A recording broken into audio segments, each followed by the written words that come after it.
ఈరోజు మన ఛానల్లో పీతల మసాలా కర్రీ, అదే అండి క్రాబ్స్ కర్రీ ఎలా తయారు చేయాలో చూద్దాం. మరి ఇంకెందుకు ఆలస్యం, వెంటనే ఇంగ్రీడియంట్స్ ఇంకా తయారు చేసే విధానం ఏంటో చూసేద్దాం. ముందుగా క్రాబ్స్ని బయట మార్కెట్ నుంచి తెచ్చిన తర్వాత దానికి కొంచెం చెత్త ఉంటుంది, వాళ్ళు కరెక్ట్గా క్లీన్ చేసి ఇవ్వరు. సో మనం ఏం చేయాలంటే, మనం ఇంట్లో ఉప్పు కానీ గళ్ళుప్పు లేకపోతే వెనిగర్ వేసి ఈ రెండిట్లో ఏదైనా ఒకటి వేసి బాగా క్లీన్ చేసుకోవాలి. అంటే స్మెల్ అంతా పోవాలన్నమాట. ఒక 4 times వరకు బాగా క్లీన్ చేసుకొని పక్కన పెట్టుకోండి. కర్రీ చేయడానికి ముందు కర్రీ కోసం మనం కొన్ని ప్రిపరేషన్స్ చేసుకోవాలి. దానికోసం 2 మీడియం సైజ్ ఆనియన్స్ తీసుకోండి. అందులో ఒక్క ఆనియన్ని ఇలా చాపర్లో వేసి మంచిగా ఫైన్గా చాప్ చేసుకోండి. తర్వాత ఇంకొక ఆనియన్ తీసుకొని ఒక మిక్సీ జార్ తీసుకొని కొంచెం పెద్దగా ముక్కలుగా కట్ చేసుకొని మిక్సీ జార్లో వేసుకోండి. అలాగే అల్లం ఇంకా వెల్లుల్లి కూడా వాటితో పాటుగా వేసి మెత్తని ఫైన్ పేస్ట్ లాగా చేసి పక్కన పెట్టుకోండి. తర్వాత నిమ్మకాయ అంత సైజు చింతపండు తీసుకొని దాంట్లో నీళ్లు వేసి నానబెట్టుకొని, అది నానిన తర్వాత గుజ్జు తీసి ఆ వాటర్ని పక్కన పెట్టుకోండి. తర్వాత కొంచెం పెద్దగా ఉన్న కడాయి తీసుకోండి. సో దట్ ఏంటంటే మనము ఫ్రై చేయడానికి, కర్రీ కలుపుకోవడానికి చాలా ఈజీగా ఉంటుంది. ప్యాన్ వేడెక్కిన తర్వాత మీకు తగినంత ఆయిల్ వేయండి. నేనైతే 4 teaspoons ఆయిల్ వేసాను. క్రాబ్స్ కర్రీలోకి కొంచెం ఆయిల్ ఎక్కువగా ఉంటే బాగుంటుంది, సో అందుకే కొంచెం ఎక్కువగానే వేసాను. తర్వాత మనం ముందుగా ఫైన్గా చాప్ చేసుకున్న ఆనియన్స్ వేసి, ఆనియన్స్ కొంచెం కలర్ మారి సాఫ్ట్ అయ్యేంత వరకు బాగా ఫ్రై చేసుకోవాలి. ఆనియన్స్ కొంచెం ఫ్రై అయిన తర్వాత దాంట్లో ఒక 5 పచ్చిమిర్చి ఇలా పొడుగ్గా కట్ చేసుకోవాలి. పొడుగ్గా కట్ చేస్తేనే నాన్ వెజ్ కర్రీలోకి చాలా పర్ఫెక్ట్గా, చాలా బాగా టేస్ట్ మంచిగా కుదురుతుంది అనమాట కర్రీస్. కాబట్టి ఇవి కూడా పచ్చిమిర్చి కూడా వేసి కొంచెం ఫ్రై చేసుకోండి.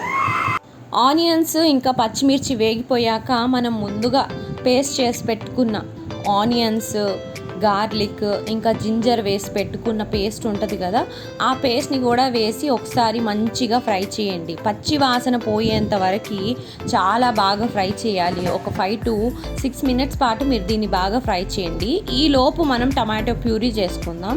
టమాటో ప్యూరీ చేసుకొని టమాటో ప్యూరీని కూడా పక్కన పెట్టుకోండి. తర్వాత దీంట్లో ఈ ఫ్రై చేసుకున్న ఈ ఆనియన్స్ దీంట్లో మనం ఇప్పుడు కరివేపాకు వేస్తున్నాం. కరివేపాకు కూడా వేసి అది కూడా కాస్త ఫ్రై చేయండి.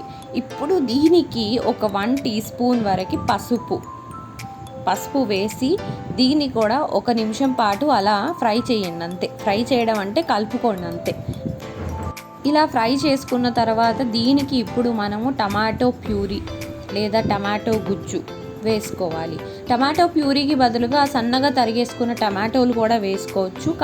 కానీ ఇది మసాలా కర్రీ కదా, అందుకే నేను టమాటో ప్యూరీ వేసాను. టమాటో ప్యూరీ వేసిన తర్వాత ఒక 2 minutes పాటు బాగా కలుపుకోండి. అది కాస్త పచ్చివాసన పోయేంత వరకు ఉడికించిన తర్వాత దాంట్లో మీ రుచికి తగ్గట్టుగా కారం, నేనైతే ఒక 3 spoons వరకు కారం వేసాను. ఒక 3 spoons కారం వేసి తర్వాత ఒక 3 teaspoons ధనియాల పొడి 3 teaspoons వేశాక 2 teaspoons జీలకర్ర పొడి వేసుకోండి. ఇప్పుడు దీనికి తగినంత సాల్ట్, మీ రుచికి తగ్గట్టుగా సాల్ట్, నేనైతే 3 teaspoons వేశాను. ఇప్పుడు ఈ వేసుకున్న స్పైసెస్ అంతా బాగా మిక్స్ అయ్యేట్టుగా ఒకసారి మంచిగా కలపండి. ఇలా పచ్చివాసన పోయేంత వరకు ఒక 3 నిమిషాల పాటు దీన్ని బాగా ఫ్రై చేసుకోండి. తర్వాత దీన్ని ఉడికించాలి. దానికోసం ఒక మూత పెట్టేసి దాన్ని ఒక 10 minutes పాటు మీరు కుక్ చేయండి. కుక్ చేసిన తర్వాత మీరు చూడండి పైన ఆయిల్ అనేది తేలింది కదా. ఇప్పుడు దీంట్లో మనం క్రాబ్స్ని యాడ్ చేయాలి.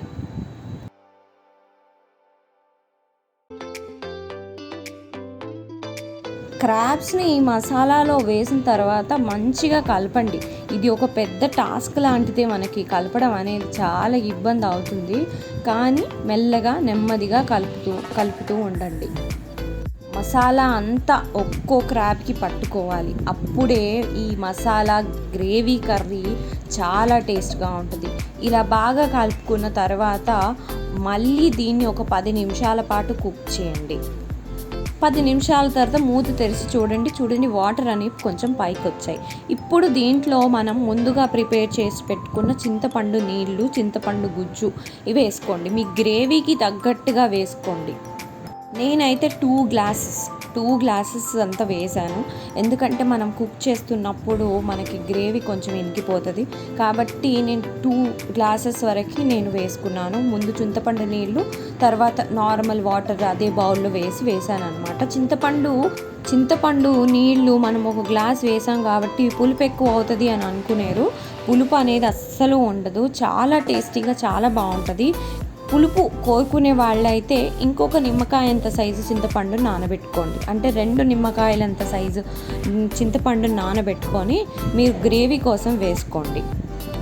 మీరు పులుపు తినడం ఇష్టమైన వాళ్ళైతే ఇప్పుడు దీన్ని మళ్ళీ ఒక 10 మినిట్స్ పాటు ఉడికించాలి. ఆ గ్రేవీ అంతా ఆ ముక్కలకి మంచిగా పట్టుకునేట్టుగా ఉడికించాలి. ఇలా 10 నిమిషాల తర్వాత మనం మూత తీసి చూసి దీంట్లో ఒక 1 టీ స్పూన్ గరం మసాలా పొడి వేసి మళ్ళీ ఒకసారి బాగా కలుపుకోండి. దీన్ని ఒకసారి కలుపుకున్న తర్వాత ఒక 3 నిమిషాలు దీన్ని ఉడకనివ్వండి. తరువాత చూసారా, గుమగుమలాడుతూ చాలా టేస్ట్ అయితే, ఫ్లేవర్ అయితే ఎంత బాగుందో ఈ కర్రీది. డెఫినెట్గా మీరు కూడా ట్రై చేయండి. ఇక లాస్ట్లో డెఫినెట్గా మనం వేసుకునే ఇంగ్రీడియంట్స్ మనందరికీ తెలిసిందే, కొత్తిమీర వేసి ఇంకా స్టవ్ ఆఫ్ చేసుకోవడమే. అంతే, మనకి టేస్టీగా ఉండే యమ్మీగా ఉండే క్రాబ్స్ మసాలా కర్రీ రెడీ అయిపోయింది. ఇది అన్నంలోకైనా బాగుంటుంది, రోటీలోకైనా బాగుంటుంది. కొంచెం డిఫరెంట్గా ట్రై చేయాలనుకునే వాళ్ళకైతే దోశలోకి కూడా పర్ఫెక్ట్ కాంబినేషన్. సో అయితే ఈ కర్రీ నచ్చిందా? అయితే డెఫినెట్గా మీ ఇంట్లో కూడా మీరు ట్రై చేసి ఎంజాయ్ చేయండి. ఈ రెసిపీ నచ్చితే ఒక లైక్ ఇవ్వండి. అలాగే మీ ఫ్రెండ్స్ అండ్ ఫ్యామిలీకి షేర్ చేసి నా ఛానల్ సబ్స్క్రైబ్ చేయండి. సబ్స్క్రైబ్ చేశాక ఉన్న బెల్ ఐకాన్ ప్రెస్ చేయండి.